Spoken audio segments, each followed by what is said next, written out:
விநாயகர் சதுர்த்தி 2025 வீட்டிற்கு பிள்ளையார் சிலை வாங்கும்போது கவனிக்க வேண்டியவை.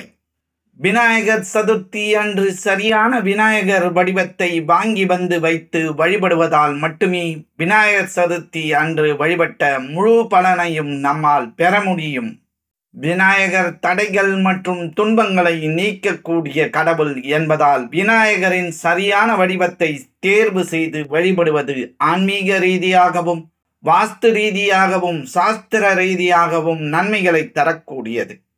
விநாயகரின் ஒவ்வொரு வடிவமும் ஒவ்வொரு வகையான பலனை தரக்கூடியது என்பதால் வீட்டிற்கு பிள்ளையார் சிலை வாங்கும் பொழுது முக்கியமாக கவனிக்க வேண்டிய விஷயங்கள் பற்றி இந்த ஆன்மீக பதிவினில் நாம் அறிந்து கொள்வோம். வாழ்க வளமுடன். ஸ்ரீ ஞானவாசல் நேயர்கள் அனைவருக்கும் ஸ்ரீனிவாசனின் அன்பு வணக்கங்கள். விநாயகப் பெருமானை வீட்டிற்கு அழைத்து பூஜை செய்து வழிபட்டு அவரது அருளை பரிபூரணமாக பெறுவதற்கு ஏற்ற நாளான விநாயகர் சதுர்த்தி விழாவிற்கு இன்னும் சில நாட்களே உள்ளது. இந்த ஆண்டு விநாயகர் சதுர்த்தி ஆகஸ்ட் 27 புதன்கிழமை கொண்டாட உள்ளது.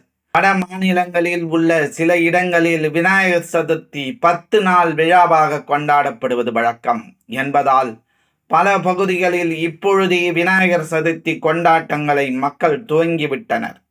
விநாயகர் சதுர்த்தியை கொண்டாடுவதற்கு முன்பாக அனைவரும் தங்கள் வீடுகளில் புதிதாக செய்யப்பட்ட மண் பிள்ளையார் சிலைகளை வீட்டிற்கு வாங்கி வந்து வழிபடுவது வழக்கம்.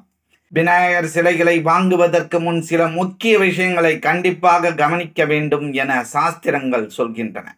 விநாயகர் பல வடிவங்களில் அருள் புரிபவர். இந்த உருவங்கள் ஒவ்வொன்றிற்கும் ஒவ்வொரு சிறப்புகளும் பலன்களும் உண்டு.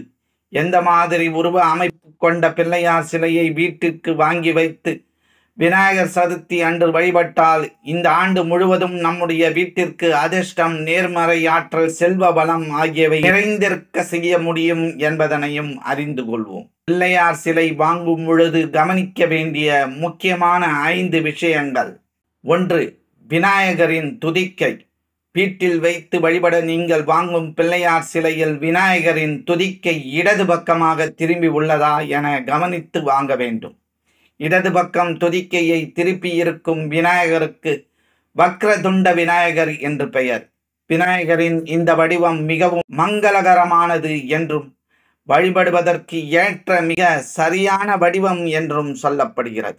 வக்ரதுண்ட விநாயகர் சிலையை வாங்கி வந்து வீட்டில் வைத்து வழிபடுவதால் நிறைவான செல்வ வளம், அமைதி, குடும்ப ஒற்றுமை, வெற்றி ஆகியவற்றை வீட்டில் ஈர்க்கும். வலது பக்கம் துதிக்கை திரும்பி இருக்கும் விநாயகர் வடிவம் மிக மிக சிறப்பு வாய்ந்ததுதான். ஆனால் அவற்றை பொது இடங்களிலும் கோவில்களிலும் மட்டுமே வைத்து வழிபட வேண்டும். இது மிக சக்தி கொண்ட வலிமையான வடிவமாக சொல்லப்படுகிறது. 2. சரியான நிறம். பிள்ளையார் சிலையின் நிறத்தை தேர்வு செய்வது மிகவும் முக்கியமானது. சிவப்பு, ஆரஞ்சு, மஞ்சள் ஆகிய நிறத்தில் இருக்கும் விநாயகர் சிலைகளை வீட்டிற்கு வாங்கி வந்து வைத்து வழிபடுவது மிக மிக மங்களகரமானது. இது போன்ற மங்களகரமான நல்ல அதிர்வலைகளை ஏற்படுத்தும் விநாயகர் சிலைகளை வாங்கி வைத்து வழிபடுவது நல்லது. இந்த நிறங்களில் வீட்டிற்கு அதிர்ஷ்டம், செல்வ வளம், ஞானம், நிறைவான செல்வம் ஆகியவற்றை வீட்டிற்கு அழைத்து வரும் தன்மை கொண்டதாக நம்பப்படுகிறது. 3. வாகனம். இந்து புராணங்களின்படி விநாயகரின் வாகனமான மூஷிகம் அல்லது சுண்டெலி கருதப்படுகிறது. ஒருவருக்கு ஏற்படும் ஆணவம் மற்றும் ஆசைகளை அடக்கி கட்டுக்குள் வைப்பதன் அடையாளமாக மூஷிகம் கருதப்படுகிறது. அதாவது ஆணவம், ஆசைகளை அடக்கி நம்மை சரியான பாதையில் அழைத்து செல்பவராக விநாயகர் விளங்குவதாக குறிப்பதே இந்த வாகனம். அதனால் விநாயகரின் வாகனத்தை வீட்டிற்கு எழுந்தருளச் செய்து வழிபடுவது அவசியம். எனவே மூஷிக வாகனத்துடன் இருக்கும் விநாயகர் உருவ சிலையை வாங்கி வந்து வைத்து வழிபடுவது அளவில்லாத நன்மைகளை தரும். 4. விநாயகரின் கை. வாழ்க்கைக்கு தேவையான செல்வ வளங்கள், வெற்றி, பலம் ஆகியவற்றை ஈர்க்கவும் விநாயகரின் அருளை பெறவும் விநாயகர் தன்னுடைய கைகளில் பிரசாதத்தை வைத்திருப்பது போன்ற உருவ சிலையை வீட்டில் வாங்கி வந்து வைத்து வழிபட வேண்டும். இது வெற்றியை மட்டுமின்றி வாழ்விற்கும் குடும்பத்திற்கும் தேவையான அனைத்து நலன்களையும் நிறைவாக கொடுத்து அருள்வார்கள் என்று நம்பிக்கை. மோதகம், லட்டு போன்றவை விநாயகருக்கு விருப்பமானவை. இவற்றை கைகளில் வைத்திருக்கும் விநாயகர் உருவம் நம்முடைய வாழ்க்கையிலும் இனிமை சேர்க்கும் என நம்பப்படுகிறது. இந்த முறையில் இந்த விநாயகர் சதுர்த்தி அன்று வாங்கும் சிலைகளை கவனித்து வாங்கி விநாயகப் பெருமானின் அருளை பெற்று வாழ்வில் வளமோடு வாழ்வோம்.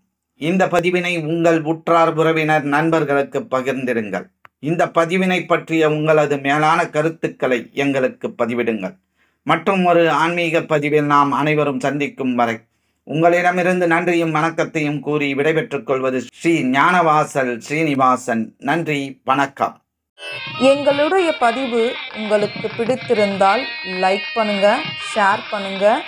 மீண்டும் தொடர்ந்து இது போல பல பதிவுகளை பார்ப்பதற்கு எங்கள் சேனலை சப்ஸ்கிரைப் செய்து பெல் ஐக்கானை கிளிக் செய்து கொள்ளவும். நன்றி, வணக்கம்.